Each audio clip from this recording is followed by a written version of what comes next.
Sebelum kita mulai topik pada siang hari ini, yaitu tentang kenali sejak awal gejala kanker payudara, mungkin kami sampaikan pemirsa bahwa data WHO 2018 kanker di Indonesia ini yang terbanyak adalah kanker payudara dan datanya menyebutkan 16,7%. Nah, ini sangat wow sekali ya.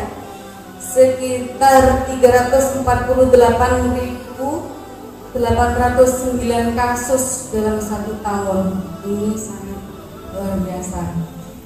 Dan dari data Kemenkes didapatkan data 42,1 orang per 100.000 penduduk Indonesia mengidap kanker payudara.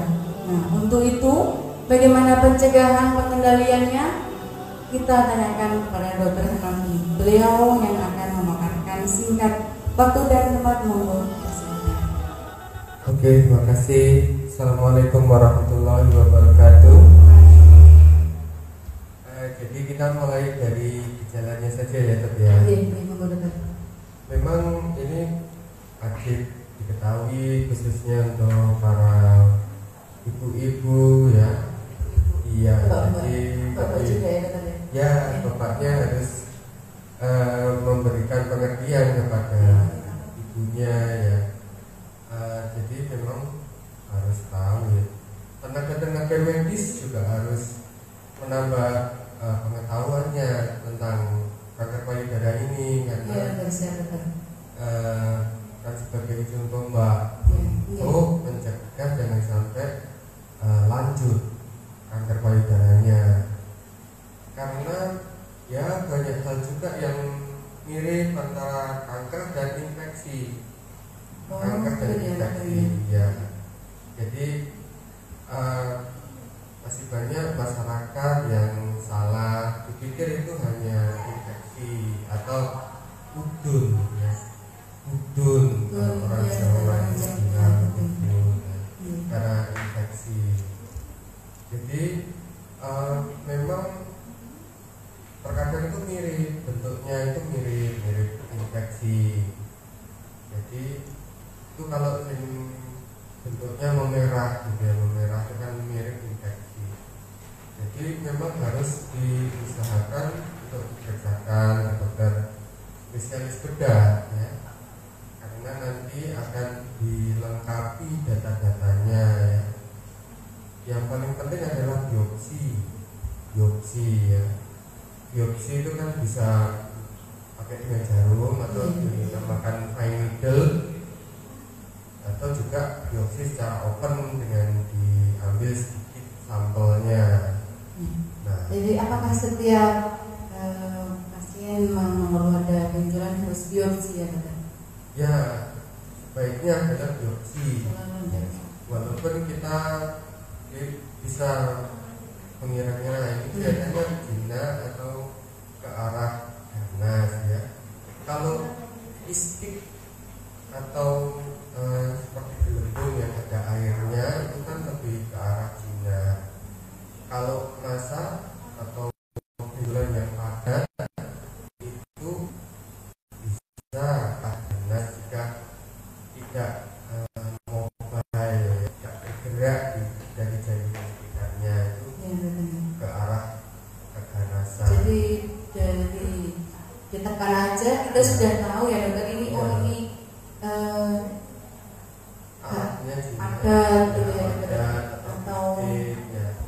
seperti cairan gitu ya Dokter ya, dengan ditekan gitu.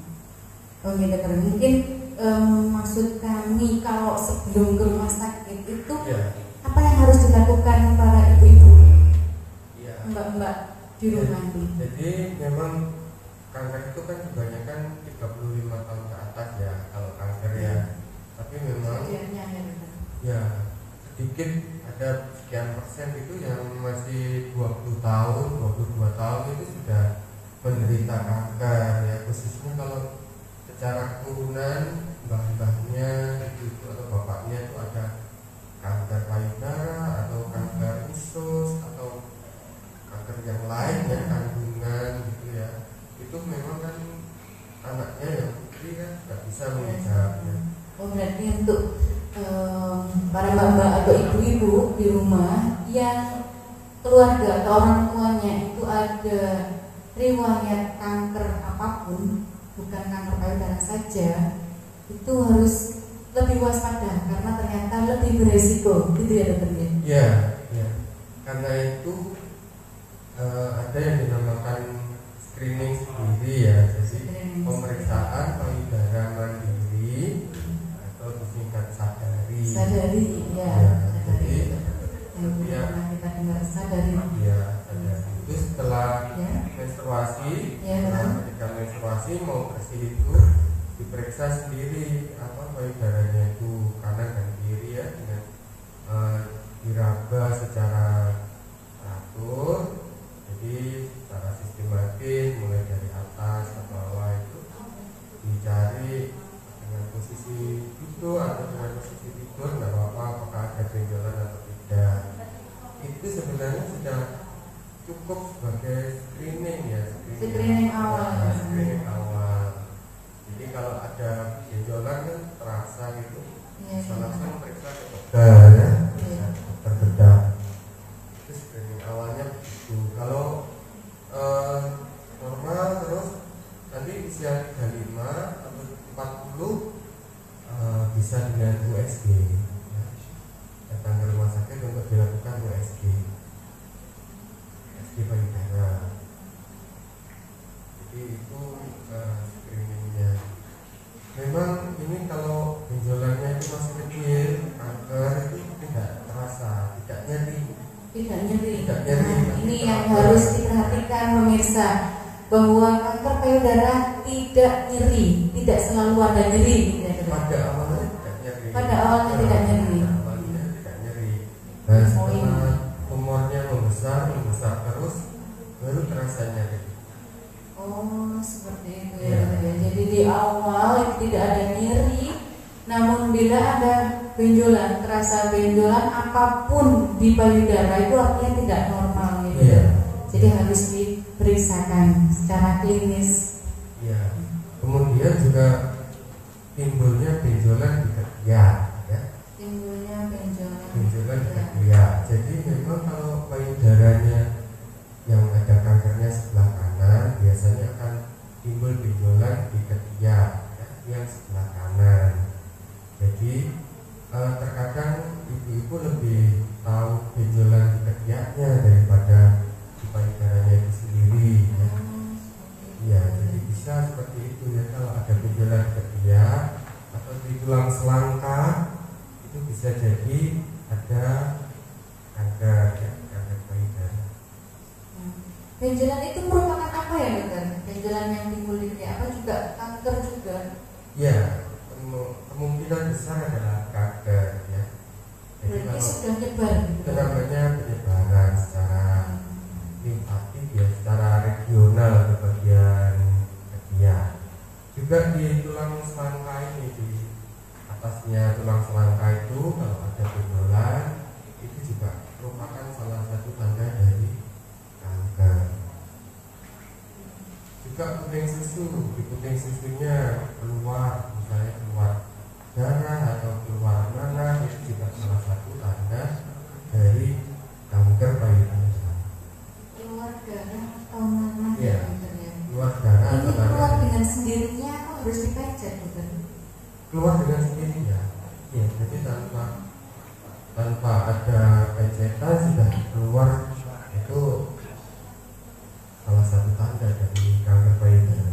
Kalau sudah seperti ini apakah masih stadium awal atau sudah istilahnya stadium berapa? Ya, stadiumnya kalau sudah lewat dari kelenjar getah bening, berarti ya itu sudah stadium. Kalau banyak ya stadium 3 ya, kalau sedikit ya stadium 2 ya. Jadi sudah stadium 2, jadi harus diangkat payudara beserta kelenjar getah beningnya yang berada di ketiak. Ini istilahnya tindakan yang harus diambil ya dokter. Boleh ditunggu nggak dok? Oh tunggu bulan depan atau kapan gitu?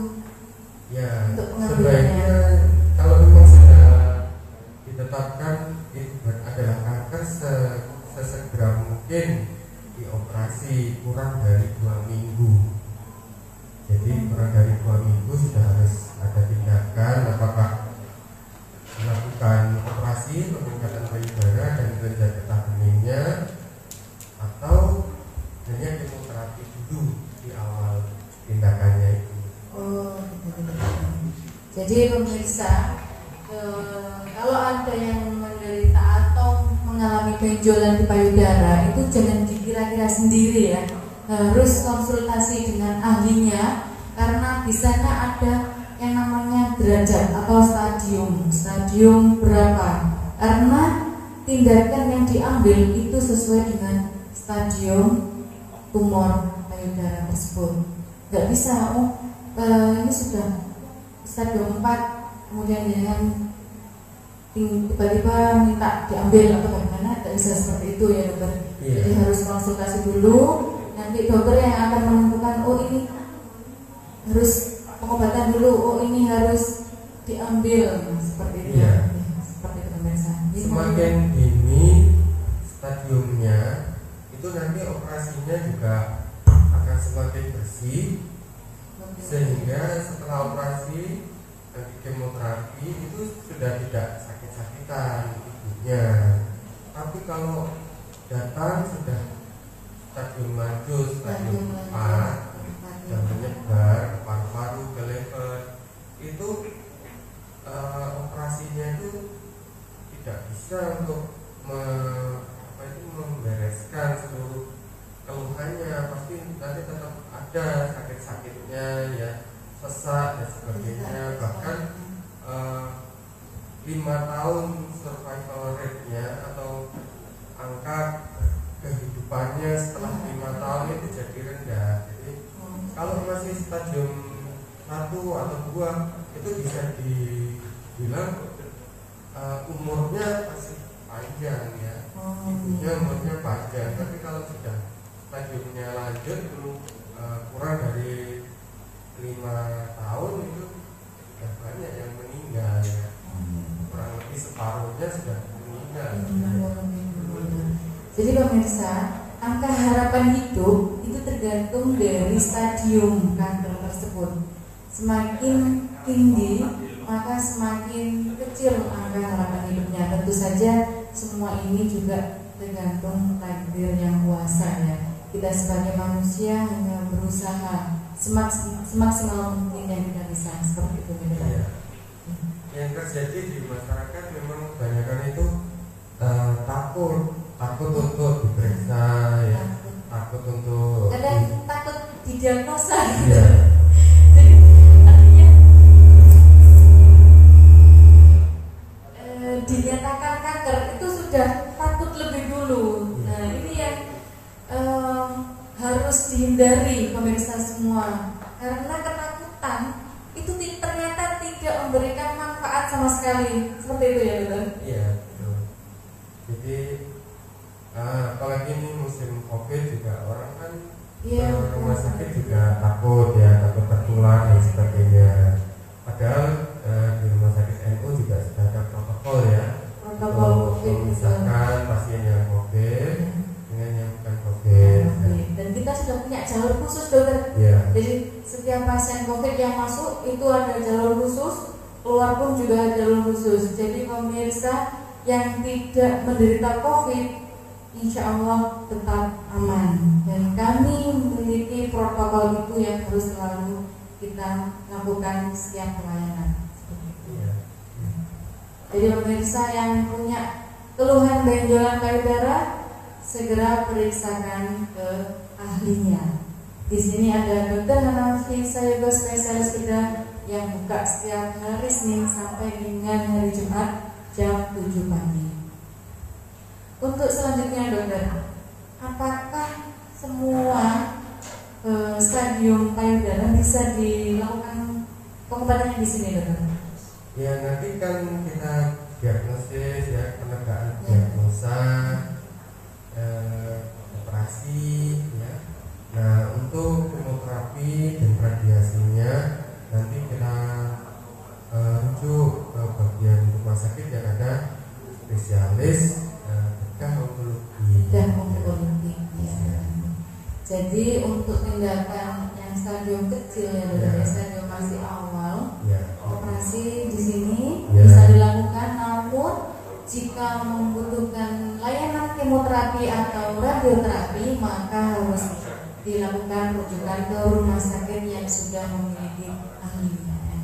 Istilahnya ahli radioterapi dan bedah onkologi. Mungkin saya akan coba mengecek apakah sudah ada nanya.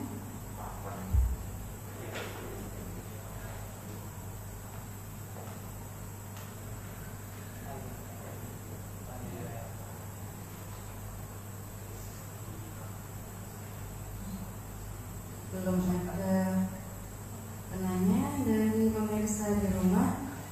Mungkin seperti dokter kita agak sedikit menyinggung ke kadang-kadang pasien datang itu ternyata dengan sesak. Nah, apakah ada hubungannya dokter dengan kanker payudara misalnya dokter? Iya, pada stadium lanjut, stadium 4 dari kanker payudara itu memang terjadi penumpukan cairan di paru-paru. Jadi itu sudah merupakan anak sebenarnya. Kalau pas sesak itu memang kita lakukan foto ronsen ya. Kalau di dalamnya ada cairan, endapan cairan atau efusi, maka itu nanti harus dipasangi selang untuk mengeluarkan cairan tersebut. Ya, jadi mungkin ada hubungannya dengan kanker payudara yang sedang terjadi. Bahkan kalau misalnya nyeri tulang, tulang belakang atau tulang paha, itu juga kemungkinan adalah anak sebenarnya dari kanker payudara. Jadi jika kita ketahui ada kanker yang lain, bisa jadi awalnya dari kanker payudara. Iya. Karena seperti yang saya sampaikan di awal tadi, bahwa angka kejadian kanker payudara di Indonesia adalah merupakan tertinggi dari kanker-kanker yang lain dan mencapai 42,1 orang dari 100.000 orang penduduk. Nah, itu angka yang cukup fantastis ya. 16,7% dari seluruh kasus kanker di Indonesia. Itu adalah kanker payudara. Oh iya dokter, kalau seringkali kan kita dengar kanker payudara hubungannya adalah sama ibu atau mbak ya. Yeah. Bagaimana dengan kaum Adam? Apakah ada kemungkinan dokter? Ada, meskipun angkanya sangat kecil sekali ya. Ada, jadi gejalanya pun ya hampir sama. Gejalanya pasti didahului oleh benjolan yang pembesarannya itu lumayan cepat ya.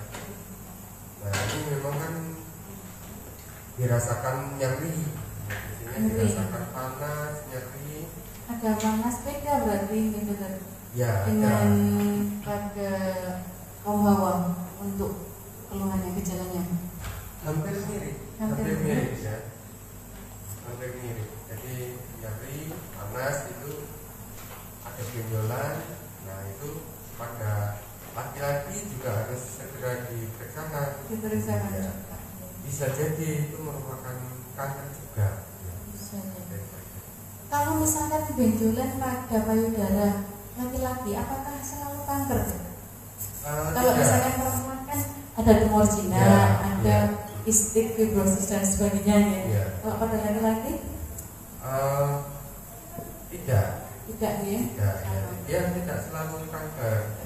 Iya. Jadi bisa dipilah-pilah apakah itu benjolannya dari kulitnya, apakah dari lemaknya atau dari jaringan ikat dari payudara. Seperti itu. Terima kasih. Untuk angkanya, mungkin angka kasus kejadiannya. Ya, kalau pada laki-laki rendah ya. Jarang sekali kita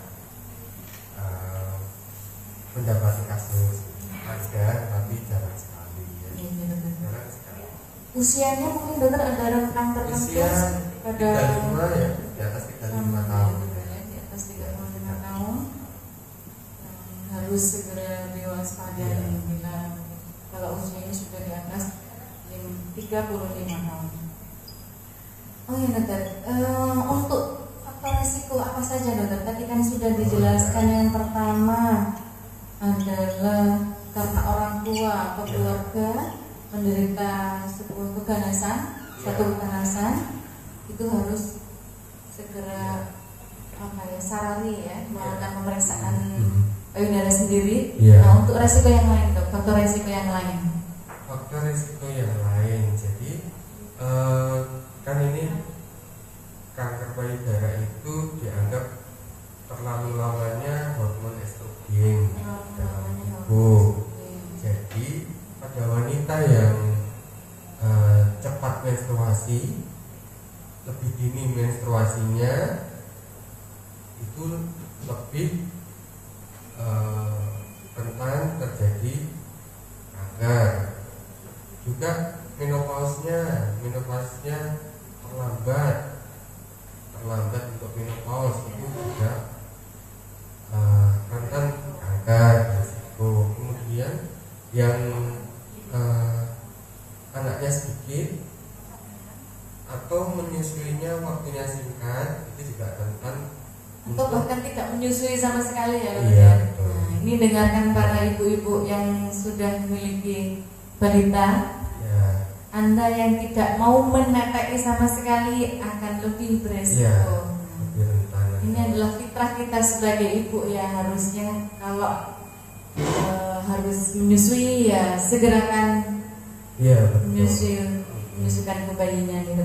Iya, selama-lamanya ya, jadi 2 tahun ya baru disape ya. Karena pada wanita yang menyusui itu hormonnya yang lebih berperan itu adalah progesteron. Jadi kalau hormonnya progesteron itu tidak memicu terjadinya kanker ya.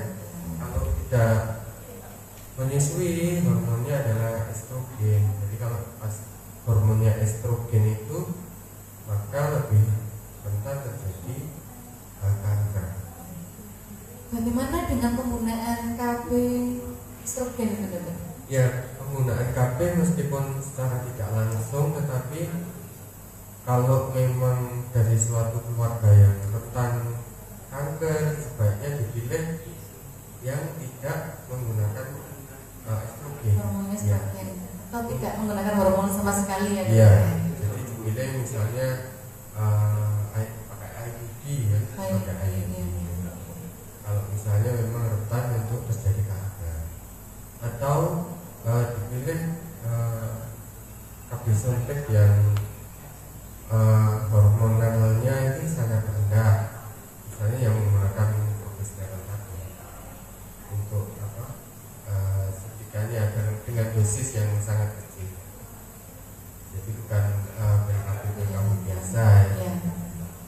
Jadi untuk pemirsa dimanapun Anda berada, kalau ada keluarga atau sanak famili orang tua yang mengidap kanker, riwayat kanker ya, Anda harus konsultasi dengan dokter atau bidan untuk pemilihan KB, karena ternyata ada KB yang menggunakan estrogen itu lebih beresiko terjadinya kanker payudara.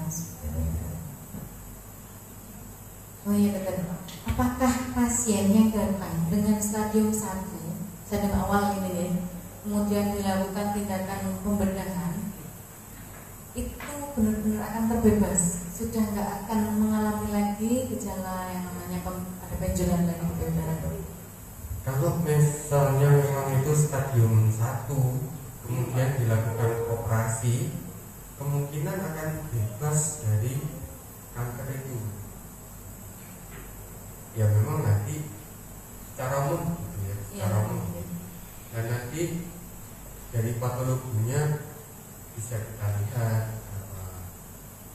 gradingnya atau tingkat kankernya itu sangat ganas atau tidak, itu nanti bisa kita lihat dari hasil patologinya ya. Dan memang nanti ada reseptornya, progesteron, estrogen, apakah ada di sel tersebut ya.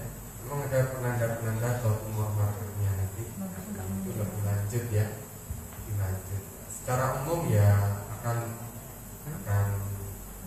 lebih bagus, jadi tidak akan ada tumornya lagi. Bahkan kalau pada stadium 1 payudaranya masih bisa diselamatkan, jadi tidak perlu diangkat total. Oh, seperti itu ya. Kemudian kapan payudara itu harus diambil total gitu kan? Ya kalau gejolaknya lebih dari 2 cm. Lebih dari 2 cm. Sudah masuk stadium 2. Iya. Jadi kalau sudah lebih dari 2 cm, nah itu harus diangkat payudara. Apakah satu sisi atau semua satu sisi? Satu sisi. Ini ada penanya dokter dari karyawan SNU. Yang pertama, saya wanita pernah operasi payudara. Kemudian setelah perawatan tidak pernah kontrol lagi. Nah, ini apakah ada resikonya dokter? Ya, sebaiknya tetap ada kontrol, apakah setengah tahun sekali ya. Setengah tahun sekali, 6 bulan sekali kontrol ya dokter. Atau nanti kalau memang tidak ada masalah 1 tahun sekali.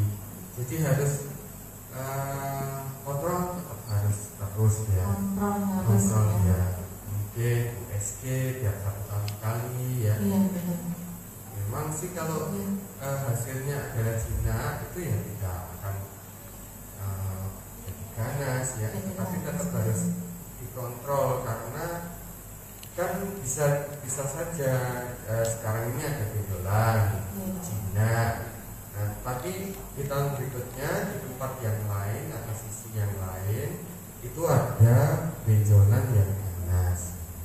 Apakah itu karena resiko benjolan sebelumnya dokter? Atau memang kan ya tidak ada hubungannya dengan benjolan payudara yang sebelumnya ya? Tidak. Ya.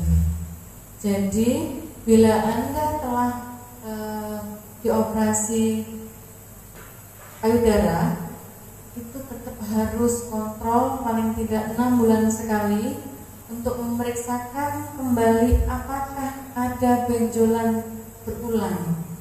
Iya. Tentunya kepada ahlinya. Iya. Ini ada penanya lagi.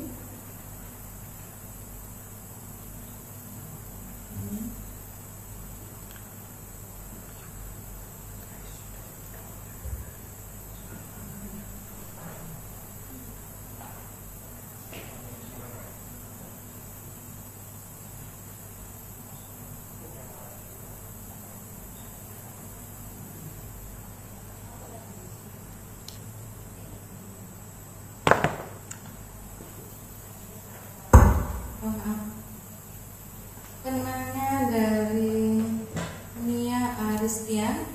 Assalamualaikum dokter.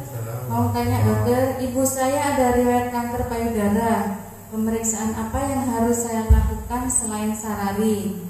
Alhamdulillah tidak ada gejala, tapi selalu khawatir. Terima kasih.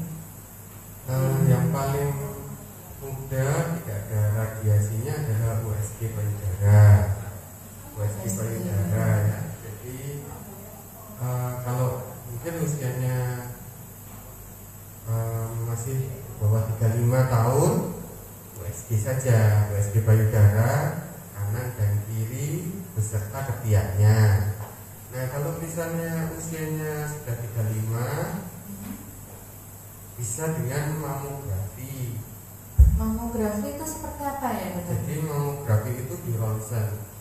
Di ronsen pada bagian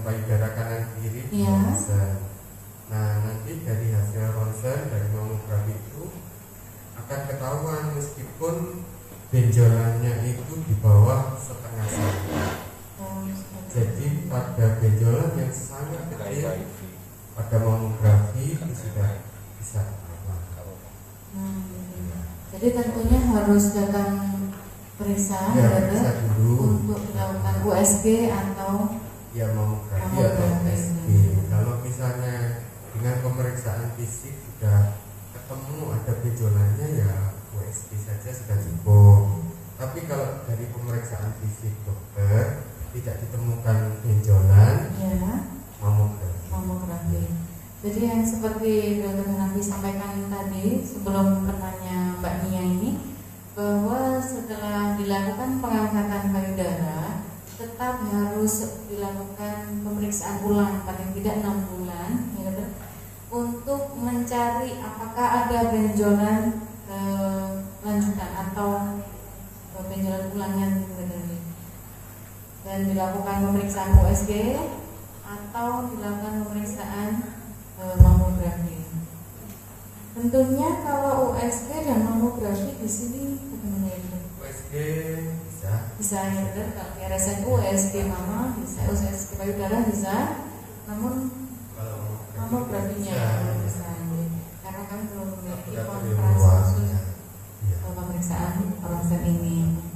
Tapi kami bekerja sama dengan laboratorium di luar RSNU untuk bisa melakukan pelayanan mamografi. Jadi Anda di rumah tidak perlu khawatir, silakan saja menghubungi atau konsultasi langsung dengan Dr. Hanafi di Poli Bedah RSNU Jombang setiap hari Senin dan Jumat, hari Senin sampai Jumat jam 7.00 waktu Indonesia bagian Barat. Untuk selanjutnya ada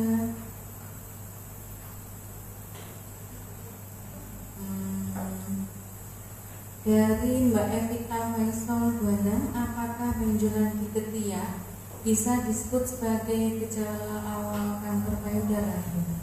Iya. Ya memang benjolan banyak ya, di ketiak itu banyak macamnya. Nah, nanti diperiksakan aja ke dokternya ya. Karena benjolan itu bisa dari lemak, bisa. Jadi bantalan lemaknya memang besar ya, itu bisa. Atau itu dinamakan mama aberan atau mama aberan. Apa itu mama aberan? Mama aberan itu sebenarnya juga bagian payudara. Bagian dari payudara. Iya, jadi ketika lahir itu belum terserap payudaranya. Jadi sebenarnya orang kan payudaranya itu banyak. Oh, seperti itu. Ya, jadi kayak kucing. Iya, sebenarnya sama.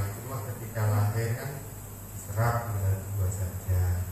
Nah itu mama aberan itu benjolan bisa dia kan bentuknya lunak. Tapi kalau bentuknya semacam benjolan seperti pentol bakso misalnya, itu bisa jadi itu merupakan anak sebab dari kanker payudara. Seperti itu. Iya. Jadi bentuk bulat. Ya, kalau dipencet terasa kenyal, padat kenyal gitu ya, seperti pentol bakso. Kalau pentol baksonya lembek ya berarti bukan. Kalau lembek seperti gaji aja ya, mungkin mama aberan itu. Mama aberan itu ya. Infeksi juga ada. Infeksi.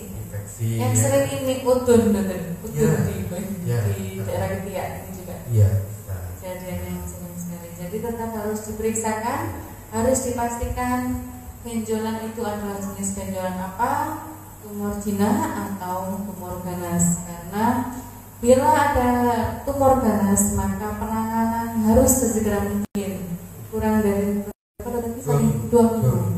Kurang dari 2 minggu sejak ditemukan diagnosa sebagai kanker, maka harus segera diangkat yang tersebut. Seperti itu. Terima kasih dokter atas kesempatan waktunya, ilmunya sudah berbagi dengan kami.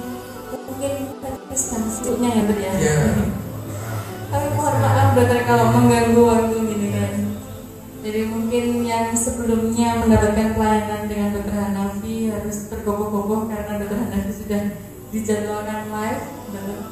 Jadi tadi kami sempat mengisi waktu sebelum dokter hadir yang baik di ruangan ini. Ya, kami mohon maaf dokter karena yang pasti pemirsa sudah menunggu acara kami. Jadi acara apa saja? Karena ini adalah live Instagram pertama. Demikian pemirsa di rumah, live Instagram kami dengan Dr. Hanafi Sayugo spesialis bedah. Semoga ilmu yang sedikit ini bermanfaat bagi kita semua. Jangan lupa saksikan kembali live Instagram kami, insya Allah 2 pekan ke depan, dengan tentunya dengan topik yang berbeda dan dengan narasumber yang berbeda. Terima kasih. Akhirul kalam. Wassalamualaikum warahmatullahi wabarakatuh. Waalaikumsalam warahmatullahi wabarakatuh. Terima kasih sama-sama.